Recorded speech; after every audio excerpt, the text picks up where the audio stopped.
नमस्कार दोस्तों, स्वागत है आपका हमारे YouTube चैनल बिंदास पढ़ाई में। तो आज है हम chapter 2 of history class 11th के 5th पार्ट पे, जो कि हमारा लास्ट पार्ट है इस चैप्टर का। ठीक है, तो इसमें हम क्या किस किस चीज के बारे में पढ़ेंगे।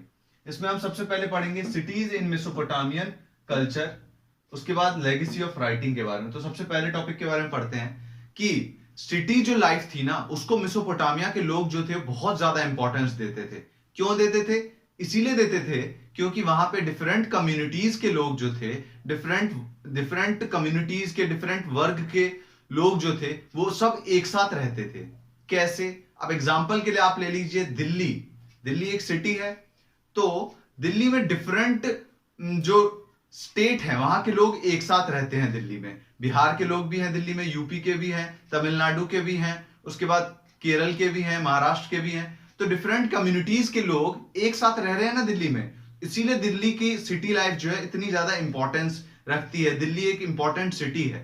ठीक है, वैसे ही मेसोपोटामिया में भी जो सिटीज थी उसमें डिफरेंट डिफरेंट कम्युनिटीज के लोग एक साथ रहते थे, इसीलिए मेसोपोटामिया के लोग इसको बहुत ज्यादा इंपॉर्टेंस देते थे। अगर मान लीजिए कोई जो सिटी है वो वॉर, लड़ाइयों के कारण, क्योंकि मेसोपोटामिया के समय में लड़ाई बहुत हुआ करती थी। ठीक है, ये हमने पूरे चैप्टर में पढ़ा। तो अगर कोई सिटी लड़ाई के कारण उसमें खत्म हो गई, कोई सिटी मान लीजिए उसका जो पूरा फ्लोरिशमेंट है वो खत्म हो गया, पूरा जो अस्तित्व है वो खत्म हो गया, तो ये लोग क्या करते थे कि उस सिटी के बारे में टैबलेट्स पे लिखा करते थे कि वो सिटी कैसी थी, उस सिटी में क्या क्या होता था, वहां का राजा कैसा था, और भी वो बहुत सारी चीजों के बारे में। तो ऐसा ही एक जो वर्णन है वो एक आपके बुक में दिया गया है, जिसमें आपको गिलगेमिश के बारे में, गिलगेमिश जो था एक राजा था। कब राजा बना? एनमेनकर, आपने सुना होगा, वो जो लेपिस लजूली वाली हमने बात करी थी कि वो उस राजा को कुछ मंगाना था, उसने पट्टिकाओं पे लिख के भेजा था दूत को अपने। तो वो वाला जो था एनमेनकर, वो जो राजा था, उस एनमेनकर नाम के राजा के बाद ही एक गिलगेमिश जो था वो राजा बना था, और ये बहुत ही शक्तिशाली राजा था, बहुत ही प्रभावी राजा था। ठीक है, इसने बहुत ज्यादा अच्छी अच्छी चीजें की थी उस समय में। तो इसका एक दोस्त था, बहुत ही करीबी दोस्त, उसकी मृत्यु हो गई थी। ठीक है, तो उसकी मृत्यु के शोक में जो था ये बौखला सा गया था, मतलब क्या करूं क्या नहीं।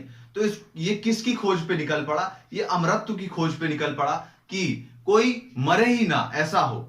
अमर कैसे हो सकता है इंसान? तो इसने बहुत प्रयास किया, बहुत जगह जगह भटका, लेकिन इसको अमरत्व नहीं मिला। अमरत्व की खोज इसको नहीं कर पाए, अमरत्व की खोज। तो ये वापस आ गया अपने उरूक शहर का राजा था। ये उरूक शहर के बारे में हमने जो पढ़ा, उसी शहर का राजा था ये। तो ये वापस अपने उरूक शहर आ गया और इसने बहुत सोचा, लेकिन उसके बाद इसने क्या सोचा कि अमर नहीं हो सकता है कोई आदमी। तो ऐसी एक कहानी आपको दी हुई है बुक में, जो ज्यादा इंपॉर्टेंट है नहीं, उससे कोई सवाल पूछा नहीं जाता वैसे जो आपका पेपर आएगा उसमें, लेकिन आप फिर भी पढ़ लीजिएगा। ठीक है, तो सेकंड टॉपिक जो है वो लेगेसी ऑफ राइटिंग। ये है बहुत इंपॉर्टेंट टॉपिक। मेसोपोटामिया के बारे में हम क्यों पढ़ रहे हैं?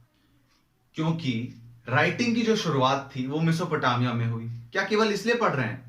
ये एक बहुत इंपॉर्टेंट फैक्टर है, लेकिन बस इतना एक राइटिंग के कारण ही हम मेसोपोटामिया के बारे में नहीं पढ़ रहे हैं। और भी बहुत सारी चीजें थी जो उस समय में इम्पॉसिबल थी, लेकिन मेसोपोटामिया ने वो करके दिखाया। वो सारी चीजें क्या थी कि इन्होंने राइटिंग की शुरुआत तो की ही की। जो हम राइटिंग की शुरुआत कह रहे हैं वो तो मेसोपोटामिया में हुई, लेकिन उसके साथ और भी बहुत सारी फील्ड्स में इन्होंने बहुत अच्छी अच्छी खोजें की। जैसे कि किस फील्ड में? मैथ्स की फील्ड में, सेकेंड जो है साइंस की फील्ड में इन्होंने बहुत ज्यादा अच्छी अच्छी खोजें की। और ऐसे ऐसे आर्कियोलॉजी में बहुत ज्यादा खोज की। उसके बाद जो स्पेस के बारे में ज्ञान होता है, मतलब अपने पृथ्वी से बाहर की जो दुनिया है उसके बारे में जो ज्ञान होता है, एस्ट्रोनॉमी में भी इसने बहुत ज्यादा अच्छी अच्छी प्रिडिक्शंस की मेसोपोटामियन सिविलाइजेशन में ने। अब मैथ्स में इन्होंने क्या क्या किया? मैथ्स में जो भी हम आज पढ़ते हैं, मल्टीप्लिकेशन हो गया, डिवीजन हो गया, उसके बाद एडिशन हो गया, सब्सट्रैक्शन हो गया, उसके बाद कंपाउंड इंटरेस्ट जो हम पढ़ते हैं उसके ये हो गया, और भी बहुत सारी चीजें कि स्क्वायर रूट कैसे निकाला जाता है किसी चीज का, उसके बारे में, और भी ऐसी बहुत सारी चीज थी, जैसे एरिया कैसे निकाला जाता है उसकी खोज की इन्होंने। और अगर हम देखें तो किसी चीज की डेंसिटी कैसे निकाली जाती है उसके बारे में भी इन्होंने बताया हमें। तो इतनी सारी चीजें हैं, आप सोचिए आज से लगभग 5000 साल पहले की हम बात कर रहे हैं। तो ये सारी चीजें आपको इम्पॉसिबल जैसी नहीं लग रही उस समय में? तो ये इन्होंने करके दिखाया, मेसोपोटामियन सिविलाइजेशन ने करके दिखाया, इसीलिए इतनी इंपॉर्टेंस रखती है ये, ठीक है, किसमें? वर्ल्ड की हिस्ट्री में। क्योंकि आज जितने भी हम इन सारी चीजों का प्रयोग कर रहे हैं वो पूरा मेसोपोटामियन सिविलाइजेशन के कारण ही कर रहे हैं। अगर उन्होंने खोज नहीं की होती तो आज हम इन सब चीजों का यूज नहीं कर पाते अपने डेली लाइफ में। हम आज इन सब चीजों का यूज तो कर रहे हैं, लेकिन किसी ने क्या आज तक ये जानने की कोशिश की कि इन सब की खोज किसने की? इन सब की खोज किसने की? इसके बारे में किसी ने जानने की कोशिश की? जैसे कि एक और बहुत इंपॉर्टेंट चीज था, स्क्वायर रूट ऑफ 2 जो था, हमें कैसे पता चलता है कि इनकी जो कैलकुलेशन थी वो बिल्कुल सही थी? स्क्वायर रूट ऑफ 2 जो था उसको आज हम कुछ ऐसा है, उसकी अप्रॉक्स वैल्यू होती है 4 2 3 कुछ ऐसे ही आगे समथिंग वैल्यू होती है। तो इन्होंने मेसोपोटामियन जो सिविलाइजेशन थी उसने बड़े अजीब सा एक फॉर्मूला था, ठीक है, वो आपकी बुक में दिया हुआ है, आप देख लीजिएगा। तो उससे सेम आंसर निकाल दिया उन लोगों ने, अप्रॉक्स में आंसर निकला जिसमें कुछ सेम ही आ रहा था इससे आंसर। तो इससे हमें पता चलता है इनकी कैलकुलेशंस जो थी वो भी बहुत ज्यादा एक्यूरेट थी, बहुत ज्यादा एक्यूरेट, ठीक है, आज से 5000 साल पहले, ठीक है।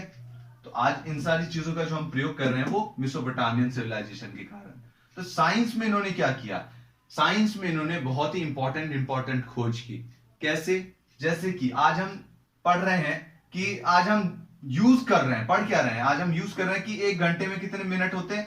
1 घंटे में 60 मिनट होते हैं, ठीक है, ये हम जानते हैं। उसके बाद 1 मिनट में कितने सेकंड होते हैं? 1 मिनट में 60 सेकंड होते हैं, ये हम जानते हैं। उसके बाद 1 साल में कितने दिन होते हैं? 365 दिन होते हैं, ये हम जानते हैं। 1 महीने में कितने हफ्ते होते हैं? 4 हफ्ते होते हैं, 4 वीक्स होती हैं, ये हम जानते हैं। और उसके बाद 1 दिन में कितने घंटे होते हैं? 24 घंटे होते हैं, 24 आवर्स होते हैं। तो आपने कभी ये जानने की कोशिश की इन सब की खोज किसने की?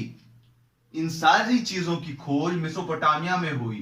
कैसे इन लोगों ने ये सब निकाला? 24 आवर होते हैं, ये कैसे निकाला? या फिर 4 वीक्स होते हैं मंथ में, ये कैसे निकाला?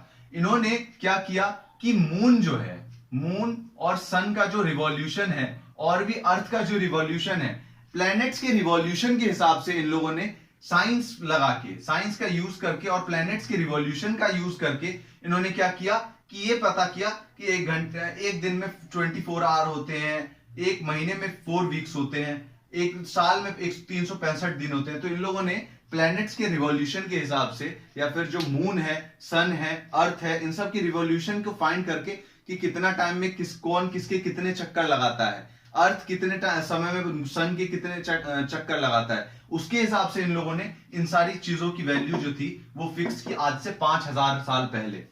तो आप सोच सकते हैं कितनी इंपॉर्टेंस है मेसोपोटामियन सिविलाइजेशन की हमारी जो डेली लाइफ है उसमें, ठीक है। और क्या केवल इन्होंने इतना ही किया? नहीं, इन्होंने स्टार्स जो थे, स्टार मतलब तारे जो होते हैं, उनकी जो पोजीशन होती है, जैसे कि एक आपने पढ़ा होगा ध्रुव तारा।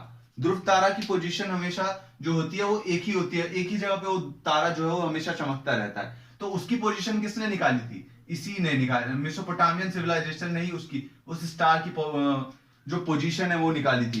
पोजीशन ऑफ स्टार्स इन्होंने बताया। और उसके बाद क्या किया? पोजीशन ऑफ कॉन्स्टिलेशन बताया। कॉन्स्टिलेशन क्या होता है? कॉन्स्टिलेशन क्या होता है? कॉन्स्टिलेशन मतलब जो आपने पढ़ा होगा कि बिच्छू के शेप का जो आपकी राशि होती है, राशि में जो आप देखते हैं ना कि किसी में ऐसा बना हुआ है, जो स्टार्स के ग्रुप होते हैं ना, ग्रुप, अगर आप चांद वो आसमान में देखेंगे तो आपको डिफरेंट स्टार्स के ग्रुप नजर आएंगे एक पर्टिकुलर समय पे। तो वो जो स्टार्स के ग्रुप के बारे में भी इन्हीं मेसोपोटामिया सिविलाइजेशन ने ही हमें बताया कि कॉन्स्टिलेशन क्या होती है, किस चीज के नाम है, किस चिड़िया का नाम है, वो सब हमें मेसोपोटामियन सिविलाइजेशन ने ही बताया। कि स्टार्स के ग्रुप की, जो स्टार्स के ग्रुप को डिवाइड भी किया इन्होंने कि अगर ये स्टार का ग्रुप है तो उसको ये कहते हैं, अगर ये है तो उसको ये कहते हैं। नाम भी इन्होंने दिए स्टार्स के ग्रुपों को, उनको क्या बोलते हैं? स्टार्स के ग्रुप को कॉन्स्टिलेशन, ठीक है। तो इतनी इंपॉर्टेंट खोज थी। और सबसे मेन इंपॉर्टेंट क्या खोज थी?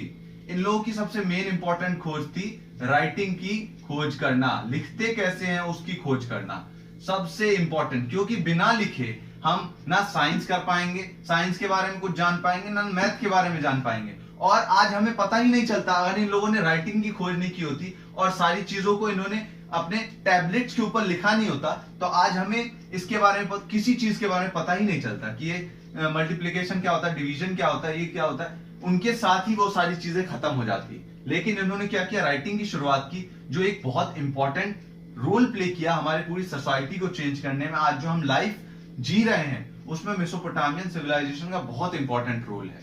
इसीलिए ये एक चैप्टर के रूप में आपको 11th क्लास में आपको पढ़ाने के लिए दिया गया है। तो इतना ही था इस चैप्टर में। अगर आपको ये पूरी वीडियो सीरीज जो पूरे 5 पार्ट की है वो पसंद आई हो तो प्लीज चैनल को सब्सक्राइब करिए और सारी वीडियोस को लाइक कीजिए और शेयर कीजिए जितना आप कर सकते हैं। क्योंकि अगर आपका साथ हमें मिलेगा तो हमें बहुत खुशी मिलेगी। धन्यवाद आपका इस पूरी वीडियो को देखने के लिए।